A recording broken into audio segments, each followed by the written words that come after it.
Fellas, welcome to week 13 of Cherry Pickin, presented by Owner's Box. Glad to have the boys with us here on Masters Sunday. Also the eve of the trade deadline in the NHL. How's everyone doing today? Doing well. Obviously love the trade deadline. Some golf. Great match. We know on the third line, can't complain. We might as well just get into that. We're going to avoid the tough look today, just kind of focus on the trade deadline. I guess we'll start with you, Brody. You're the big Leafs fan. What do you think of adding some sandpaper grit to the Leafs? I mean, I wanted Hall. I think every Leaf fan, at least on Twitter, kind of wanted Hall. But Foligno's probably the better fit. You add the sandpaper, like you said. I mean, I saw what he did against the Leafs last playoffs for Columbus, and he pissed me off from day one as a Leaf fan. Where I'm imagining he'll be doing that for us against, I'm assuming, Montreal. Now it's looking like Montreal first round. So, Jared, what do you think? Yeah, I think it was, it's a trade that the Leafs just don't usually make. They get a guy who isn't afraid to use the body and fight. And, I remember when he was with the Sens, good team player, obviously captain with the Jackets, but I think it's a great addition for the Leafs. I mean, they need those older guys to teach these younger guys through a playoff run. Yeah. I mean, I think having Simmons too with him, it just toughens up their bottom six, and they're guys that can play kind of up and down the lineup. Like if other guys are struggling, they can step up and take those big minutes if they need to. So yeah, I like it. I mean, giving up a first and 2 fourths isn't that bad, really. Their first round pick's going to be basically a second anyways. So I think it's a pretty good move, and they worked their way around the salary cap. So hell, man, this could be I'm not a Leaf fan and I hate to see this, but this could be a bit of a run here that could go, deep into the spring or summer.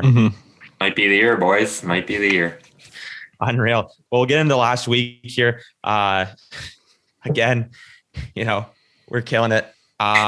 We'll go through the studs for Hagee, Barzal, Jared. For Hagee was pretty good for the type of player that, you're suggesting. It's not like he's a top star guy. He had 14, 4 and 4. He had 2 apples, 12 shots on goal. And then Brody, your stud, Barzal, 4, 9 and 5. He had 1 goal, 12 shots. Probably looking for more production out of Barzal. So Jared kind of gets the edge there. And then we go to the plugs. And, Kane, again, for his top player ability, that -3 game probably is a good reason why, you probably had him on the bench. But then Tavares was pretty good. He had 19 points in the first game and then 5 and 5. He had 1 goal, 2 assists, and 8 shots on goal. So I think for the player wise, I got to give Jared a W, Brody. I mean, yeah, he was due for one. Tavares with the last second assist on an empty net kind of killed me on the Saturday, but what can you do?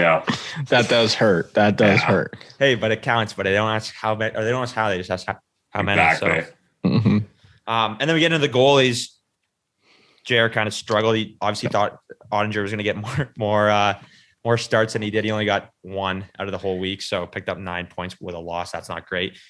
Grubauer, man, he had a tough week. He had a -24 point game. Obviously, we're talking fan points, but I'm talking about these numbers. He went 1 and 1. He had 11 goals against in 2 games. Yeah. We'll be better this week. How about that? Yeah. But I know mine was a pretty chalk up answer, but Hellebuck, I mean, he went 3 and 0. He had 15, 36, 34, only 5 goals against and 75 saves. So chalk up another W. And we might as well get into this week. Jared, who you got as your stud this week? Yeah, so I'm not going too off the board like I did last week, but I'm going Artemi Panarin. He's been just cooking right now. He's got 3 games against the Devils back to back to back. I love that matchup. He's got 2+ points in 5 of his last 6 games. Like, this guy is, he's producing what we all wanted out of him, and he's starting to really get hot. So I think I'd mostly pretty much taken him because of his matchups, but I definitely think this guy's a first round pick this week in all Owners Box drafts. So I'm going Artemi Panarin here. Kind of a textbook play, but I do think that he's one of the best options on the board for this week. No, I agree with that. I like the lineup, or their lineup, who they're playing. Also, he had that little bit of a break going back to Russia and all that jazz off the ice, and he's just kind of starting to find his groove. So I think that's solid. Brody, what about you? Yeah, I think it's solid too. Rangers on the outside looking in, maybe a little too far out, but it's not over till it's over. Where I think they're seeing Boston kind of depleted on the back end and missing goalies, where they'll have the motivation. So I like that pick. I'm going with Kyle Connor for Winnipeg Jets. ADP 45.68 on Owner's Box. So kind of 4-man drafts, potentially 8-man 16. He's going. They got 4 games this week. It's simple as that. 2 against Ottawa. He hasn't been hot lately. The Jets as a whole have kind of been on a bit of a streak here, and he's had he's not on a big goal scoring streak or anything. I think he's got 1 goal in his last 3, and he has a few assists in there. But their top 6 is super hot. It's only a matter of time till he gets going too. So I'm going with Kyle Connor. Perfect. No, I think that's smart. I think the North Division's kind of coming down to the wire here. A lot of people will kind of be flipping spots here, and I think Connor's a great ad. And I think he's kind of almost underrated out there. He's pretty solid, I think. So could be good. Jer, you have any comments on that, or you want to go into the plug? Yeah, I think that Connor's a good pick. I mean, he's down there in his ADP. He's a guy with a lot of talent who gets lots of ice time and gets PP1 minutes. So I like that pick. And I think that he had that stretch where he wasn't really producing, but he's a talented player. So I'm going, I had Kane last week. I was pretty happy with what he produced. I thought that just the 23-point game was kind of the outlier, but the other 2 games he didn't really perform too well. I'm going Barkov, another star that I'm putting on my plug list. The Panthers have lost their last 3 games. They're coming up. They're playing the Lightning twice, and they're playing Dallas again, which they just lost 4-1. I don't like these matchups for Barkov. Obviously, whenever you play the Lightning, it's tough, but I'm going pretty much, I guess it's a pretty ballsy pick here, but I'm going Barkov as my plug. 2nd week in a row, I'm picking a star here. He gets drafted high in Owner's Box, and I think that this could be a really down week for him. I'm going to be avoiding him in all my drafts. I like that. I was ripping on you earlier for, picking these big stars as your plugs, but I'm starting to come around to this opinion. I think if they're not producing to what they should be or above, why pick them so early, right? Brody, what do you think? Yeah, I'm looking right now. So he's going, right where Sebastian Aho is, just a little after Crosby's Zibanejad. So I like it with him in that spot. Following in my footsteps, taking some studs finally as your plug. So I like that, Chair. I'm going guy that's been struggling. Everyone knows it, and I think it's only going to keep getting worse. So ever since Jeremy picked Jeff Petrie as his plug, it's been downhill from there. Where he's ADP on Owner's Box is 57.4, so he's falling from what we were seeing earlier in the year. Montreal struggling too as a team. They've lost 4 of their last 5. Got a tough one against Toronto tomorrow, playing Campbell, who can't lose a game. And then they've got 2 against Calgary, who, I've been high on Calgary all year. I mean, compared to how they've been playing. And I think for Calgary, it's kind of very, very last chance. If they want to make the playoffs, it has to be leapfrogging Montreal here, and they've got 2 games for it. So I think they'll be coming out firing, where, Petrie's obviously struggling lately. I think Montreal's struggling, and looking for that to continue with this pick here. Yeah, I'll make a quick comment about the Montreal defense in a whole. Can you believe they put Mete on waivers today? Like, is he not going to get claimed? Like, you have D struggling, like you're saying, Petrie. Like, how do you get rid of that guy? I do like your pick, by the way, Brody, but that got cut off my head, and I just want to make sure he included that, because that is insane. That could be a decent pickup. When he gets to it, he's going to get, I would imagine he gets claimed to a new team to maybe, if he gets a fresh start.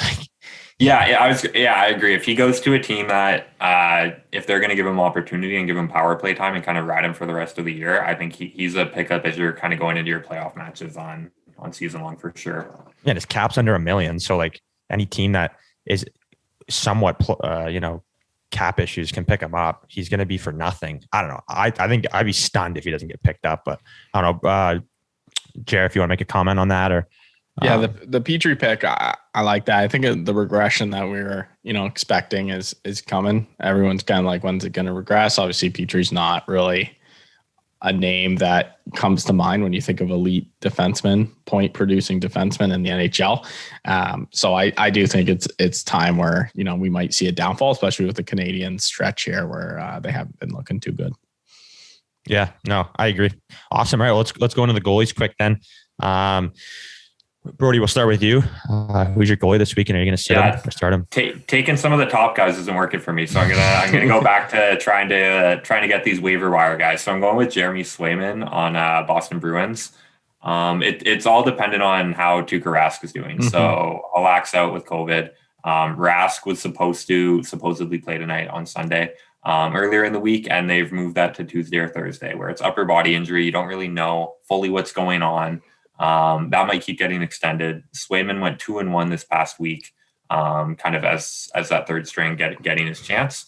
If you need a goalie for your season long for your fantasy push, I think there's potential there, as long as Rask maybe doesn't come back on the Tuesday. Where I would keep that option open and give it a go if the news isn't looking good on Tuukka Rask. No, I like that. I mean, I think they've kind of just been figuring out what they're going to do. Like, they have that Vladar kid too, and they both kind of started out playing well and got some wins early, but Vladar is getting shelled tonight. I think it's 6-0 right now. So yeah, so they're going to go back to, like you said, to your pick, and I think that's probably a good call. And I don't know, I don't think they rush Rask back. Like, it's not like they're in a dire situation, so I could definitely see him getting the starts this week. The only thing, I guess, they have a back-to-back, but that's it. Jer, who's your goalie? Yeah, I like the off the board pick, Brody. I think that with goalies too, it's great drafting strategy, picking a goalie that you can trust last round. So it's crucial into building a great lineup. But I'm starting John Gibson. This is a guy who obviously is an elite goaltender on a shitty team. To put in perspective, this guy gets shelled with shots, and he hit 28 fantasy points last game and he lost the game. So I think that I am banking on him getting shelled again. Like, if your goalie's going to at least get some points, it's so valuable on owner's box. He's got a matchup against the Sharks, which is obviously a juicy matchup where they could win that game. But they play Colorado, which he had the 28 fantasy point game. So I don't like that matchup, but I do think he's going to get shelled with shots. So if he only has 2 goals against in that game and they lose, I'm fine with that, because I'm getting a good production out of him. So John Gibson's my must start this week. No, I like that theory. I'm huge with that too. And all my leagues season long are with owner's box. I don't know. Goalies are something that, unless you get like the elite of the elite, you can kind of replace them and get good point value from them. It's not like a top 6 forward where they're inconsistent. Goalies can go on a bit of a run, especially in a week or two. So I definitely like that strategy. And in fantasy is to pick up like a wild card goalie that no one really knows about and just ride a hot team. I guess, Brody, you want to quickly make a point on that, or you want me to go into mine? Yeah, I think that's fair. It's always tough because you don't know. He can also get lit up just because of Anaheim, but it's risky. And if you want to, if you're an owner's box and you want to load up on forwards and kind of save the goalie for the end, I don't mind that as a strategy. Yeah. The way you kind of said it's fair, it sounded like you did not want to say it's fair at all, but you didn't want to go against it. But all good. I'll take my punches in stride from you guys. We'll get into mine. I'm, again, not going to go off the board at all. I've been doing well doing that, so I'm just going to keep it. Juuse Saros has been pretty big. He's been on fire. He obviously took the their number one reigns in Nashville. They play 4 times this week. They don't have a back-to-back. I guess 3 times. Sorry, I'm looking at Sunday, but Jake, that didn't make sense. But why? 4 games and no back-to-backs didn't make sense. Well, they have 3 games and no back. 3, I know. You corrected yourself. All good. Okay, good. Yeah, there we go. Hey, easy. It's Sunday after a long weekend with Masters and whatnot. Anyways, not going off the board there. I think, they play, although they play Tampa, they play Carolina twice, and I think they can definitely win those games against Carolina, and they need to win those games. And he's been cold. He's a good goaltender, so he's kind of finding his rhythm in the last 3 weeks. So I'm going to go with him and see what happens. What do you boys say about that? Obviously, you don't like the chalk. He was so, oh man, was he ever bad to start the year? But obviously he's kind of regained his form here as Nashville's number 1. You could get him late on owner's box too. He wouldn't be a top tender taken. So I wouldn't say that's a textbook chalkboard pick, Jake. I'm surprised you're picking a goalie that can go later this week. But no, I like that pick. Oh yeah, I gotta get. Go ahead. Very quick. I hate that pick. I feel like if you're going to go in that division, just take Lankinen for Chicago, where they've got the games against Columbus and Detroit, where instead of going against, Carolina and against Tampa, but we'll see. You know what? You caught me. All right. I didn't really do much studying. I forgot I had to pick a goalie, and I was doing it during the episode. So fuck you. Yeah, you're right. Maybe go with Chicago's goaltender then, and take a hockey expert and just screw my idea. But we'll see at the end of the week. You know, maybe my last minute choice of Saros is going to work out. You're right. I mean, Predators have been hot, and they're a defensive team. But I don't like going against Tampa or Carolina if you can avoid it. But we'll see at the end of the week. Unreal. Well, just remember, I've won goalies last 2 weeks, so you guys take a hike. But anything else you guys want to mention or bring up before we wrap up this week's segment? Oh, excited. Drop a comment below who you're picking this week, who's your stud, and who's your plug.